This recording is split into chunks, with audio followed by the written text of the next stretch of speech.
I think main चीज़ है जो youth को मैं बताना चाहता हूँ कि मैं बड़ा एवरेज स्टूडेंट था स्कूल में। मेरे तो खैर 59 नंबर आए। मैं डॉक्टर बनना चाहता था, वो भी नहीं बना। तो मैंने बोला कि भाई सीए कर लेते हैं, because my father was chartered accountant. फिर मैंने बोला सीए होगा नहीं, अगर 59 नंबर आ रहे हैं स्कूल में, 11th स्टैंडर्ड होती थी हमारी दैट टाइम एचएससी, तो सीए कैसे करेंगे। तो मैंने बोला कंपनी सेक्रेटरी भी कर लेते हैं, बट उसमें गोल्फ भी खेल रहा था मैं। अब 82 में हमने गोल्ड मेडल जीता और 85 में मैं क्वालिफाई कर गया सीए। बट ये कैसे हुआ कि जब मेरे को गोल्ड मेडल मिला तो मेरे को कुछ प्रॉपर्टी मिली वसंत विहार में, कुछ पैसे मिले, दिल्ली स्टेट ने दिए। तो हमारे फेडरेशन ने बोला भाई आपका एमेचर स्टेटस खंडित हो जाता है, तो आपको या तो पैसे वापस करने पड़ेंगे या आपका प्रो बन जाओगे आप, तो एमेचर नहीं खेल सकते इंडिया के लिए। ओके। तो मैंने बोला भाई उस 2 साल के लिए मैं गोल्फ खेलता ही नहीं। तो 2 साल में मैंने सीए कर लिया। और उसमें भी मैंने ऐसे किया कि मैंने बोला भाई या तो गोल्फ खेलो या प्रैक्टिस करो। तो सर जैसे कि सब जानते हैं सीए बहुत टफ होता है, निकालना बहुत इजी नहीं होता, और आपने बोला कि एवरेज स्टूडेंट थे आप, तो एक लक था या इसके पीछे आपका बहुत ज़्यादा हार्ड वर्क था? नहीं, अब तो खैर थोड़ा आसान हो गया सीए। उस टाइम 2% पास मार्क्स थे। अगर 100 बच्चे अपेयर हो रहे हैं पैन इंडिया, उसमें से 2 ही पास होते थे।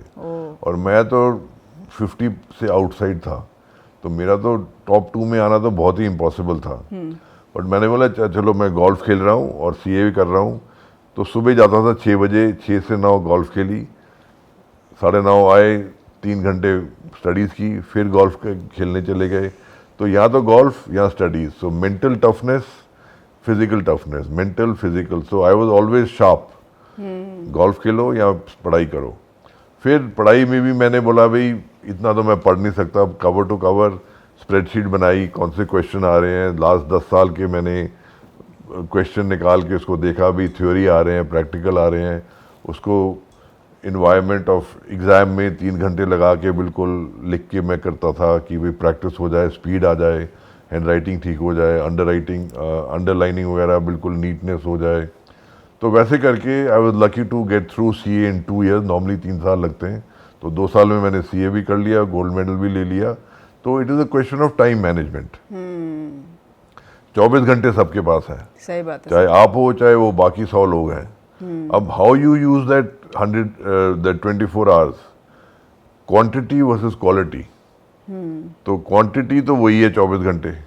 अब क्वालिटी कैसे कर रहे हो, चाहे वो गोल्फ में प्रैक्टिस कर रहे हो, चाहे आप सीए के लिए कर रहे हो, तो कॉन्सेंट्रेटेड करना चाहिए। तो सर ये क्वेश्चन मैंने इसलिए पूछा कि जो बच्चे प्रोफेशनली कोई स्पोर्ट्स को परस्यू करते हैं तो वो कहीं ना कहीं अपने एकेडमिक्स को मतलब पीछे कर देते हैं, मतलब उस पर ध्यान ही नहीं देते। तो जैसा कि आपने अभी बताया कि मैं एक तरफ अपने माइंड को शार्प कर रहा था, गोल्फ खेल के एक तरफ मैं अपनी बॉडी को स्ट्रॉन्ग कर रहा था, तो कितना ज़रूरी है ये कॉम्बिनेशन। मतलब मैं यूथ को ये बताना चाहती हूँ कि कुछ भी इम्पॉसिबल नहीं है। बहुत सारे लोग हैं जो स्पोर्ट्स फील्ड से हैं, वो बहुत हार्ड वर्क करते हैं, नो डाउट, लेकिन आपने टाइम को मैनेज करके किस तरह से आप दोनों चीज़ों पे फतह हासिल कर सकते हैं, मतलब इससे बेटर एग्जांपल मुझे लगता नहीं है कि कोई हो सकता है। वही जैसे मैंने बोला, मैं बड़ा एवरेज स्टूडेंट था। तो if I can win a gold medal for India and I can qualify as a chartered accountant, जिसका 2% was the people who used to pass, तो मेरे ख्याल से कोई भी कर सकता है। True. It is a question of dedication, hard work and being positive.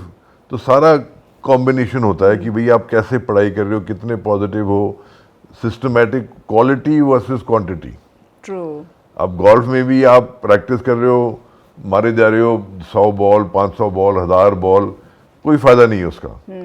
100 ball मारो बिल्कुल जैसे कोई टूर्नामेंट खेल रहे हो।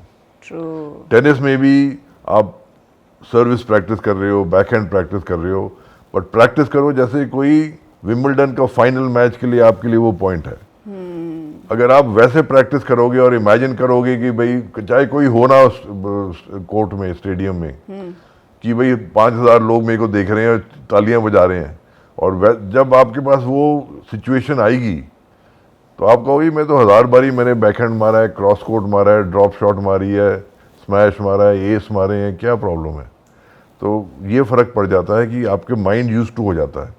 You are in that mode, you are in that procedure, you are in that mode of कि भाई ये मैंने करना है, रेपिटेशन करना है, and how to do it time and again, कि जब वो सिचुएशन, प्रेशर सिचुएशन आई है, you are going through your routine.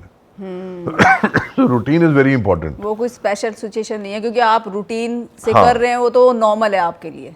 जैसे आप टेनिस खेलते हो, टेनिस में भी 3 बारी बॉल करा, फिर ऊपर फेंका, the time that the ball goes up and comes down and then you connect with your service, it should be the same every time.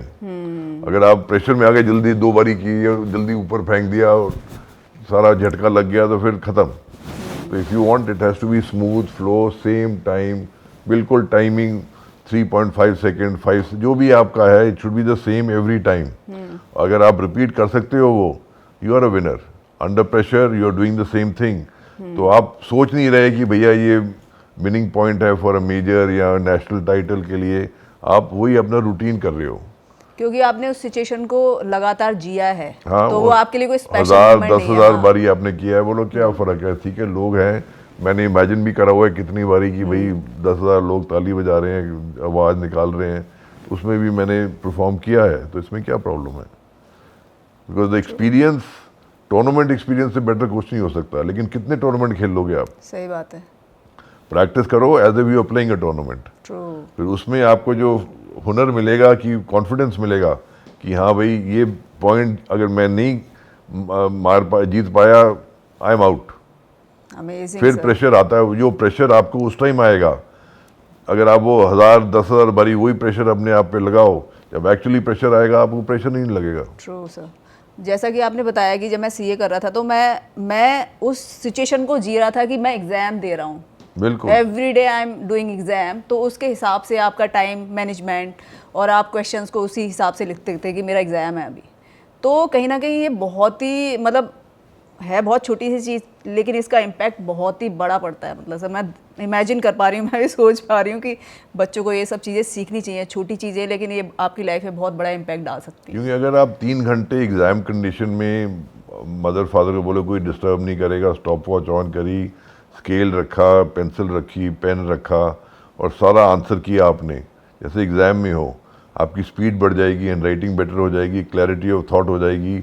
How much time to give each question, 10 number का है, 20 number का है, कैसे revise करना है, कैसे study करना है, फिर एग्ज़ाम के बाद कैसे उसको एनालाइज करना है. अपने आप को नंबर दो पहले, हाँ जी 60 नंबर 70, फिर सजेस्टेड आंसर देखो, अब नंबर दो फिर से, ये तो 20 मिलेंगे मेरे को, आपने केस लॉ नहीं करे, ये नहीं डाला, वो नहीं डाला. और फिर क्या होता है, अगर आप 10 साल के क्वेश्चन करो, मतलब 20 क्वेश्चन करो, तो कई बारी क्वेश्चन पेपर्स करो, तो कई बारी वही क्वेश्चन आ जाते हैं, थोड़े चेंज चूंज करके, तो वो बिल्कुल आ जाए तो फिर आप वही चेप दो. तो ये फ़ायदा हो जाता है. तो मतलब मैं ऑडियंस को बोलना चाहूँगी कि कोई एक्सक्यूजेज नहीं है, कुछ भी पॉसिबल है आज के टाइम पे. और winners don't make excuses, excuses don't make winners. अगर आप चैंपियन हो तो आप एक्सक्यूज नहीं बनाओगे, और अगर एक्सक्यूज बनाओ तो चैंपियन नहीं बन सकते. ये सिंपल है. जो पॉसिबल है, everything is possible under the sun.